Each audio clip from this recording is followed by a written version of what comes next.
Hello everyone, welcome back to this channel. आज फिर एक न्यू अपडेट के साथ। आज का जो अपडेट है बिहार स्टूडेंट क्रेडिट कार्ड से रिलेटेड है। ये जो वीडियो मैं अभी जो आप लोग को प्रोवाइड करूंगा, ये वीडियो रोड मैप का पार्ट 4 वीडियो होगा। मैंने पार्ट 3 वीडियो प्रोवाइड कर दिया है, यानी पार्ट 1, पार्ट 2 और पार्ट 3 तक वीडियो मैंने प्रोवाइड कर दिया है, जिसका प्लेलिस्ट मैं आपको डिस्क्रिप्शन में दे दूंगा। ये जो पार्ट 4 वीडियो होगा, रोड मैप का जो पार्ट 4 वीडियो होगा, बिगिनर टू एडवांस है। यानी जो स्टार्टिंग से भी अगर बिहार स्टूडेंट क्रेडिट कार्ड के बारे में जानना चाहते हैं, ठीक है, वो जान सकते हैं अप टू एडवांस। एडवांस कहने का मतलब है कि उसमें आपका टोटल नॉलेज मिलेगा और हर एक का एक वीडियो प्रोवाइड किया जाएगा, एक प्लेलिस्ट बनाया जाएगा और वहाँ पे आपको हर एक चीज़ का जानकारी मिलेगा। हमेशा वो प्लेलिस्ट को अपडेट किया जाएगा।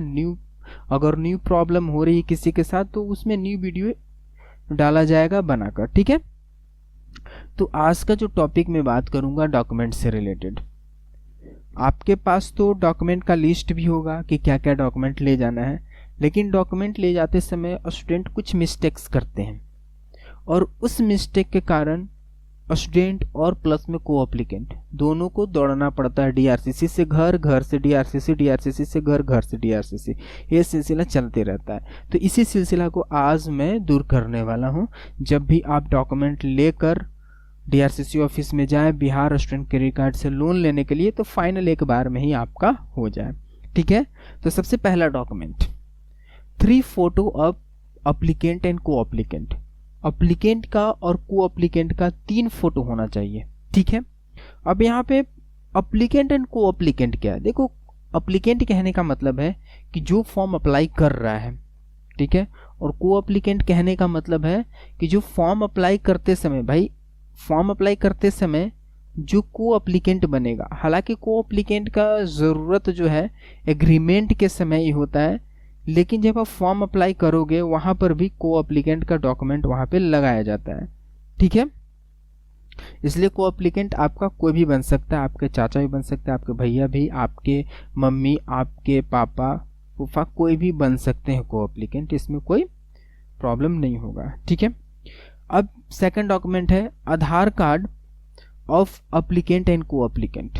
देखो, जो आधार कार्ड होता है, जो को एप्लीकेंट का नाम का आधार कार्ड और जो को एप्लीकेंट का नाम का आधार कार्ड, उसमें कोई मिस्टेक्स नहीं होना चाहिए। चलो, को एप्लीकेंट का भी कोई मिस्टेक है तो वो मैनेज कर लेगा, लेकिन एप्लीकेंट का नहीं होना चाहिए। अब एप्लीकेंट का किस प्रकार का मिस्टेक्स नहीं होना चाहिए आधार कार्ड में?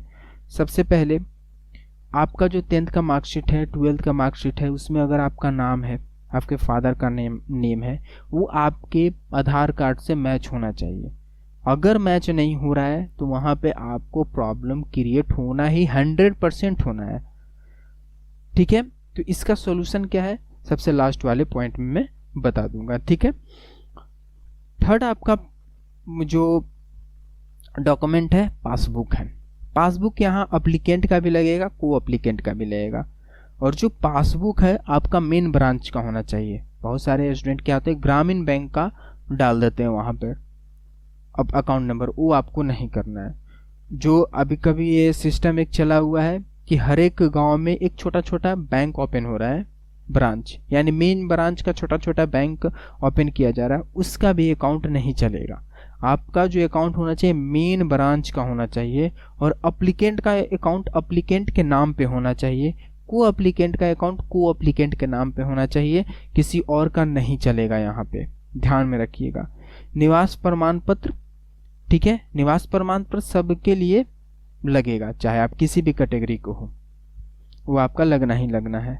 आपका और लग सकता है, मैं भी बहुत सारे डीआरसीसी में जाति का भी मांग करते हैं। ऐसे जाति का यहाँ पर तो कोई काम है नहीं, आय भी आपका लगेगा, ठीक है। ये जो आय हुआ, निवास हुआ, वो सिर्फ एप्लीकेंट के लिए है, को एप्लीकेंट के लिए नहीं है, ठीक है। 10th का मार्कशीट एंड सर्टिफिकेट ये एप्लीकेंट को देना है। 12th का मार्कशीट एंड सर्टिफिकेट एप्लीकेंट को देना है, ठीक है। Bona fide and admission of the offer letter, ठीक है। यहाँ पे bona fide and admission offer letter, यहाँ देखो एडमिशन ऑफर लेटर तो कॉलेज वाले देते नहीं किसी को, ठीक है, वो तो रिजेक्ट करो, लेकिन आपको बोनाफाइड देना होगा। अब बोनाफाइड किस टाइप का होता है, वीडियो को लास्ट में मैं आप लोगों को दिखाऊंगा बोनाफाइड किस टाइप का होता है, ठीक है।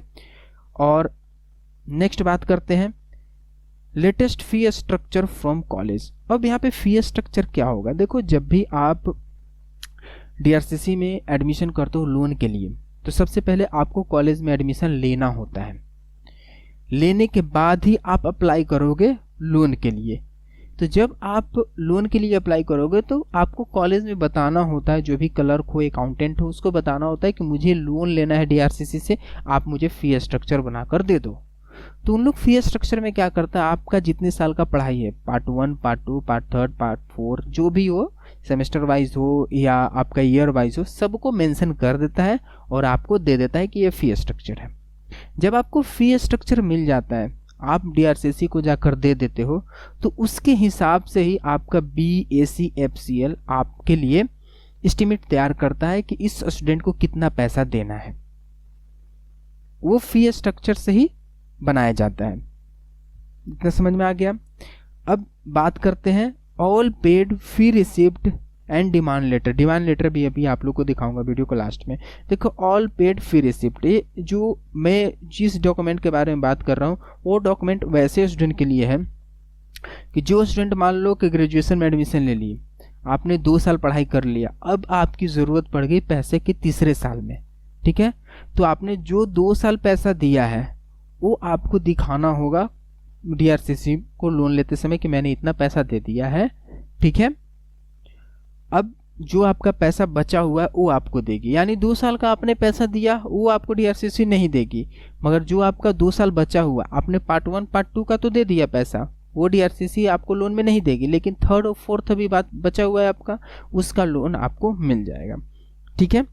अब जो नेक्स्ट डॉक्यूमेंट बताने वाला हूँ वैसे स्टूडेंट के लिए है कि जो स्टूडेंट BA BSc BCom यानी किसी भी स्ट्रीम से ग्रेजुएशन कर चुके हैं और वो जो डीआरसीसी से लोन लेना चाहते हैं, एक प्रोफेशनल कोर्स के लिए लेना चाहते हैं, जैसे मास्टर डिग्री के लिए लेना चाहते हैं, यानी ग्रेजुएशन के बाद के लिए अगर आप कोर्स लेते हैं, ग्रेजुएशन के बाद के कोर्स के लिए अगर लोन लेते हैं तो आपको क्या करना होगा, ग्रेजुएशन का मार्कशीट यहाँ पे देना होगा, ठीक है। अब आपका है नेक्स्ट है passing marksheet of previous semester exam. अब यहाँ पे मार्कशीट मांगा जा रहा है आपसे। अभी मैं डॉक्यूमेंट आप लोग को जो बताया passing marksheet of previous semester exam, ये आपका ऑप्शनल है, मैंडेटरी में नहीं है, ठीक है। और नेक्स्ट डॉक्यूमेंट है हॉस्टल एबिलिटी। जो हॉस्टल एबिलिटी वाला जो फॉर्म है, ठीक है, वो भी आपके लिए ऑप्शनल है, वो भी स्किप कर सकते हैं। लेकिन सबसे लास्ट में एक और डॉक्यूमेंट है affidavit for name mismatch of को एप्लीकेंट।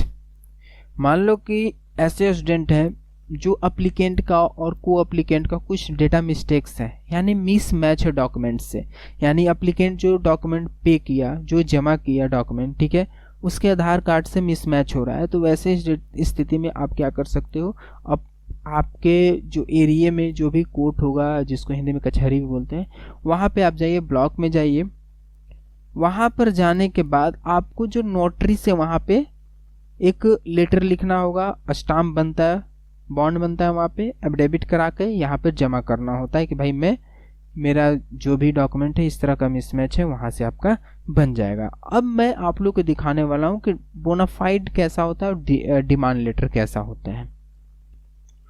चलो आप लोग के सामने एक बोनाफाइड स्टूडेंट सर्टिफिकेट यहाँ पे ओपन है। ये जो सर्टिफिकेट है बोनाफाइड है, ठीक है। अगर आप लोग को बहुत सारे स्टूडेंट के साथ ऐसा प्रॉब्लम होता है कि सर बोनाफाइड कैसा बनता है, कॉलेज वालों को भी समझ में नहीं आ रहा है, क्योंकि ऐसा मैसेज मैं खुद से नहीं बोल रहा हूँ, ऐसा मैसेज मैंने पढ़ा है, ये कमेंट में ही किसी स्टूडेंट ने किया था कि सर कॉलेज वालों को बोनाफाइड समझ में नहीं आ रहा है, अब मैं क्या करूँ, कोई फॉर्मेट दे दीजिए। तो ठीक है, अगर ऐसा स्थिति आता है किसी भी स्टूडेंट के साथ कि कॉलेज वालों को समझ में नहीं आता है, तो बोनाफाइड का यहाँ पे दिया हुआ है कि किस तरह से बोनाफाइड करना है। ये जो बोनाफाइड बना हुआ है यहाँ का नहीं है, राजस्थान का है। यहाँ पे आप देख सकते हैं, यहाँ पे सिग्नेचर है, यहाँ पे स्टाम्प है, और ये जो बोनाफाइड है यहाँ पे वनस्थली विद्यापीठ, ठीक है, यहाँ पर देख सकते हैं राजस्थान है, टोंक डिस्ट्रिक्ट में पड़ता है, ये वहाँ का बोनाफाइड है। तो इसी तरह से आपको कॉपी कर लेना। मैं एक बार इसको छोटा कर देता हूँ ताकि आप लोग को समझ में आ जाए, इस तरह का बोनाफाइड बनता है, ठीक है। तो आज का वीडियो मैं यहीं तक रखता हूँ, मिलते हैं नेक्स्ट वीडियो में। Thank you.